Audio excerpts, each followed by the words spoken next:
Good morning. রাস পূর্ণিমার অনেক শুভেচ্ছা। আজই আমি লেট করে ফেলেছি, পথেতে অনেকটা লেট হয়ে গেল। এখনও কতটা রাস্তা, আসলে আমার পড়ানোর বাড়িটা অনেকটা দূর। আমার বাড়ির থেকে প্রায় 25 মিনিট হাঁটতে লাগে। 25 মিনিট হেঁটে যেতে, 25 মিনিট আসতে, অনেকটা লেট হয়ে গেল। যাই হোক, আজকে কার্তিক পূর্ণিমা, থেকে বড় আজকের দিনে অনেক মাহাত্ম্য আছে। ব্লগটা আমি এই জন্য শুরু করেছি, দেখি যদি ভালো কিছু সন্ধেবেলায় দেখতে পারি, মানে মন্দিরের কথা বলছি, ভালো কিছু মানে। তো দেখা যাক, এখন তো সারাদিন তখন কাজ আছে, কাজ কমপ্লিট করি তারপর। আর ভেবো না এরকম বোগাসভাবে শুরু করছি, আসলে অনেকটা লেট হয়ে গেছে তাই জন্যে। তো চলো, ব্লগটা এখান থেকে শুরু করলাম, থাকো না ব্লগ। এই পড়ানো শেষ হলো, বেরিয়েছি। এই ঠান্ডা কিন্তু পড়ে গেছে, তবুও ছাতা নিয়েছি রোদের জন্যে। আর হ্যাঁ, রোদটাকে একটু অ্যাভয়েড করে, পুরোপুরি ঠান্ডা পড়ে গেলে ছাতা আর নেবো না। আমারও ভাল লাগে না ছাতা নিয়ে যেতে, হাতে একটা বোঝা। আর সারা রাস্তা এখানে খুঁড়ে রেখেছে, জলের কি ব্যবস্থা হয়তো হবে। চলো তোমাদের একটু জগন্নাথ দর্শন করে। এই দেখো, সকাল সকাল জগন্নাথ দর্শন করালাম। আজকে রাস পূর্ণিমার দিনে নবদ্বীপের রাস ভীষণ বিখ্যাত, ঠিক আছে। তো নবদ্বীপে তো যেতে পারলাম না, তো এখানেই দেখালাম। এরকম পড়াতে যাই, সামনেটা দেখো,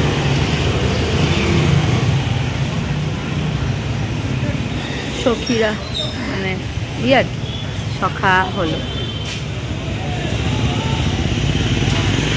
কথা বল বল, এখানে রোজ বসে থাকিস, আমাদের যেতে দিস না, ভয় সৃষ্টি করিস। কিরকম কাছুমাছু হয়ে শুনছে, বল কি রে এই ভুলু, বল বল। গরমে আগে বসে থাকতাম, এখন শীত পড়েছে তাইও বসে থাকি। রোদ পোহাতে যাব কদিন বাদে, মন দিয়ে শুনছে, খুব ভালো, খুব ভালো।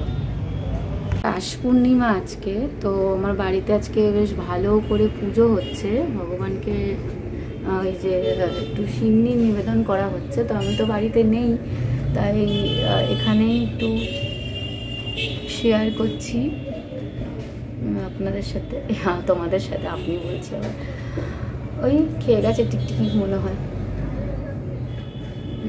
সবাইকে শুভ রাস পূর্ণিমা।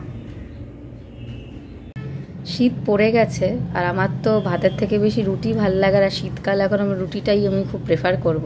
তো রুটির সাথে খাওয়ার জন্য মা দেখো সবজি পাঠিয়েছে, মিক্স ভেজ আর কি।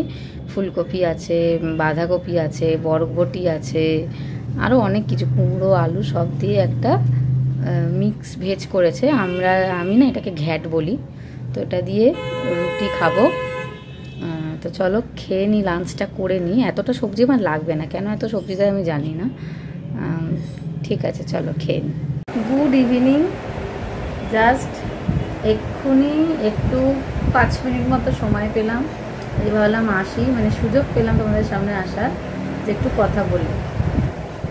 সকালে না একটা কেস হয়েছে, সেটা হচ্ছে বাস থেকে নামার সময় বাসটা একটু হালকা রানিং ছিল, কারণ আমি যদি ওয়েট করতাম, ওই আমার স্টপেজে সিগন্যালটা ছেড়ে দিয়েছিল, নেক্সট যে পয়েন্টে গিয়ে থামতো বাসটা, আমি যদি অপেক্ষা করতাম না, তাহলে অনেকটা, মানে নেমে যদি না পড়ে ওখানে আসার অপেক্ষা করতাম, তাহলে অনেকটা আমাকে হাঁটতে হতো, হাত ব্যথা হয়ে যাচ্ছে। তো যার জন্যে আমি একটু রানিং, মানে স্লো ছিল, একটু রানিং অবস্থায় নেমেছি। প্রায় সময় নামি, কেন ওই জায়গাটায় বাসটা থামে না, কি জানি আজকে ফাট করে লেগে গেছে একটু হাঁটুতে। নামতে গিয়ে ওই যেটা ধরে, হ্যান্ডেলটা ধরে যে নামি, ওর ফাট করে লেগে গেছে। এবার শীতের ব্যথা, তখন কিছু বুঝতে পারিনি, এখন হাঁটুটাতে একটু কীরকম প্রেস মতো করলাম, দেখি ব্যথা। তারপর থেকে দেখি, মানে ওর মাথায় রেজিস্টার্ড হয়ে গেছে যে ব্যথা হয়েছে। তারপর থেকে দেখি ব্যথাই করছে, শীতের ব্যথা না। তো আজকে তো রাস পূর্ণিমা, অনেক মানে নবদ্বীপের তো রাস বিখ্যাত, সকালেই বলছিলাম। আরও অনেক, পুরুলিয়ারও নাকি রাসের মেলা খুব বিখ্যাত, সব দেখেছি ফোনে আর কি। তো মনটা আজকে আবার একটুখানি গুঁড়োর মতন ছুটে গেছে। তো বাস্তব মাটিতে পা রেখে তো চলতে হবে, বাস্তবতাও দেখতে হবে, হাওয়ায় ভাসলে তো হবে না। তো তাই জন্য আর বান্ধবী বলে নাকি চশমা পরলে চোখ আরও বসে যায়, চশমা পরে পরে আমার এমন অবস্থা হয়েছে না, চশমা ছাড়া আমি একটুও এখন মানে প্রায় প্রতিদিন স্ক্রিনের কাজ করতে হলে 6 ঘন্টা তো মিনিমাম পড়ি, 5 ঘন্টা তো মিনিমাম। আর সত্যি গো চোখগুলো বসে যায় চশমা পরলে।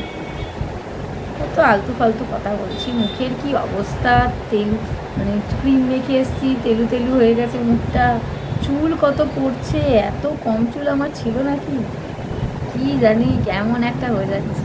যাই হোক, যেটার জন্য আর কি মেনলি করেছি, বাবা 2 মিনিট বকে নিলাম তোমাদের সাথে। ঠেকুয়া, এটা আমার ফেভারিট, মানে ঠেকুয়া খেতে তো আমার কী ভালো লাগে, ঠেকুয়া না পেলে আমি ঠেকুয়া নিজেই বানিয়ে খাই। আর এবছর ঠেকুয়াগুলো মানে আমার বন্ধু দিয়েছে, বন্ধুর ওর থেকেই পাই আর কি প্রতি বছর।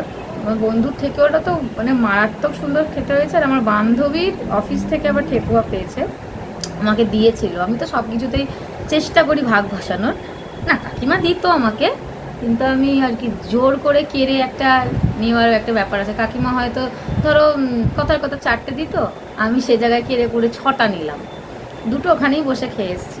ওদের অফিসের ঠেকুয়াগুলো মারাত্মক ভালো খেতে, ভীষণ টেস্টি। যে বলছিলাম ঠেকুয়ার কথা, ঠেকুয়া খেতে আমার ভীষণ ভালো লাগে, না পেলে নিজেই বানিয়ে নিই।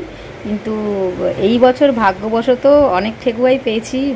বান্ধবীর অফিস থেকে ঠেকুয়া দিয়েছে, বন্ধু দিয়েছে, ও মেনলি দেয়, কিন্তু প্রতি বছর ওর থেকে ঠেকুয়া বেগ পেতে হয় অনেক, মানে দিতে অনেক সময় নেয়, আর সময় যা হয় না। যাই হোক, অনেক বেগ পেতে হয়, কিন্তু নিন্দে করতে পারছি না যদি ভিডিওটা দেখে। আর বাবাও পায়, কিন্তু এবছর বাবা তেমন একটা পায়নি। আমার পিসি দেয়, পিসিও এবছর তেমন একটা দেয়নি। তো যা পেয়েছি ওই বন্ধু দিয়েছে আর আমার বান্ধবীর অফিস থেকে, আর মায়ের বান্ধবীর সূত্রে পেয়েছে। তো যে কটাই পেয়েছি খুবই ভালো খেতে, খুবই টেস্টি। আর এই 2টো লাস্ট ঠেকুয়া আছে, আজকে নিয়ে এসেছি, খেয়ে নেবো এখনই। ঠেকুয়ার পর্ব শেষ, আর যদি বানাই তাহলে। এই জিনিসটা আমার হেভি প্রিয়। সকাল দিয়ে বলেছিলাম আজকে রাস তোমাদের জন্য বিকেলে ভালো কিছু নিয়ে আসবো। এই যে চলে এসেছি বাগবাজারের জগন্নাথ মন্দিরে সোনার বেশ দেখতে। আচ্ছা, কজনের ভাগ্যে থাকে বলো তো এরকম সোনার বেশ দেখা? তাও সত্যি কথা বলতে না, বাগবাজার থেকে আমার বাড়ি অনেক দূরে, আর আমি তো বাড়িতেও ছিলাম না যে চট করে চলে আসবো। কি করে যেন ভগবানেরটা ভগবানই করে, চলে এলাম, দেখেও নিলাম সোনার বেশ। এবং যাই হোক, পূর্ণিমার দিনে জগন্নাথ প্রভুর দর্শন এর মাহাত্ম্য অনেকই। তো যারা তোমরা দেখতে পাওনি, মন খারাপের কোনো দরকার নেই, তোমাদের ঘরেও জগন্নাথ আছেন বা গোপাল আছেন, সবার মধ্যেই তো ভগবান বিরাজমান। আর আমার ভিডিওর মাধ্যমে তোমরা এই অপূর্ব সুন্দর দৃশ্যটি দেখতে পেয়ে যাচ্ছ, সুতরাং তোমাদের আর মন খারাপের কিন্তু কোনো জায়গা নেই। 2 চোখ ভরে দেখছে। এত ভালো সময়ে গিয়েছি যে মহাপ্রভুর প্রসাদ, একদম আসল প্রসাদ যে মাখন, সেটাও পেয়েছি, আর 56 ভোগের 1 ভোগও পেয়েছি। সবই তোমাদের সাথে শেয়ার করব। এই যে দেখো, যে হাত পেতে কতটা মাখন, মানে আমি ওই কণিকা, মানে প্রসাদ তো কণিকা মাত্র, একটুখানি নিলেই হয়ে যেত, তোমাকে এতটা আমি সবার জন্য নিয়ে এসেছি আর কি, খেয়েওছি, বাড়ির জন্যও নিয়ে এসেছি। আর প্রসাদের লাইন দেখো, মহাপ্রভুর প্রসাদ বলে কথা, বিশেষ দিনের এর কিন্তু অনেক মাহাত্ম্য, সত্যি কথা। এই যে কণিকা ভোগের, এটাকে কণিকা ভোগই তো বলে, 1 ভোগ, আর সঙ্গে খিচুড়ি ছিল, তরকারি ছিল, প্রসাদ ছিল নানা রকম। তরকারিটা শেষ হয়ে গেছে, আমি পাইনি, তো এইটা পেয়েছি, যা পেয়েছি যথেষ্ট। মানে এই প্রসাদটা বিশ্বাস করবে না, একটু একটু করে প্রায় 12 জন মিলে খেয়েছি, 10-12 জন মিলে খেয়েছি আমরা। আর ওখান থেকে একটু বেরিয়ে শ্যামবাজারের দিকে আমারই এক চেনা পরিচিত, তার বাড়ির পাশের একটি মন্দির, আগে খুব দেখতাম, সেখানেও এসেছি সোনার রাজবেশ দেখতে। প্রতি বছরই যাই, আগে ওখানেই সুবিধা হতো, ওখানটাই কাজ ফাজ করতাম তাই জন্যে। আর এখন মনে করে এসেছি, তাই আন্টি বলছে যে এখনও আমার মনে আছে, মনে করে আজকের দিনটা আসতে পেরেছি, এটাই অনেক। তো অনেক আনন্দ করলাম। এই যে বন্ধু কিনে দিল, ওর খিদে পেয়েছে, ওর জন্য কিনেছে, আমাকে বলো যা ইচ্ছে কিনতে, কিন্তু আমার সবথেকে ভালো লাগে হচ্ছে এই ডিমের ডেভিল আর চিকেন পকোড়া। ও কিনেছে দেখো চিকেন স্যান্ডউইচ আর ওই চিকেন পকোড়া, আর সঙ্গে একটা ভেজিটেবিল চপ। আমার না এত কিছু ভালো লাগে না, আমার ওই ডেভিলটাই ভালো লাগে। আর ওই যে চায়ের দোকানে সেই 1 যুগ আগে অর্ডার দিয়েছি, এখনও চা আসছে না, খুব দেরি করে পিন্টুদা। আর দেখো বান্ধবী বাবা, মানে আমার কাকু ডালের বড়া দিয়ে গেল, বিশ্বাস করো আমার না আর ভালো লাগে না, আগে খুব খেতাম এটা। চলো, দিনের শেষে আমার বাড়ির সিন্নি প্রসাদ খেয়ে ব্লগটা শেষ করব।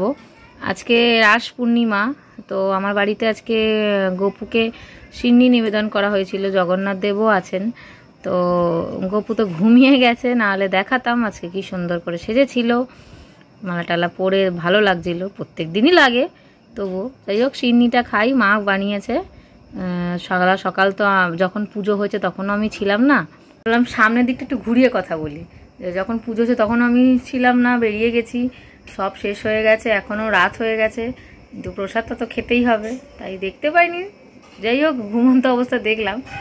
এখন প্রসাদটা খাবো। সিন্নি খেতে ভীষণ ভালো লাগে, সবই হয়েছিল, শুধু সিন্নিটা বাকি ছিল, তো সিন্নিটা খেয়ে পরিপূর্ণ হলো।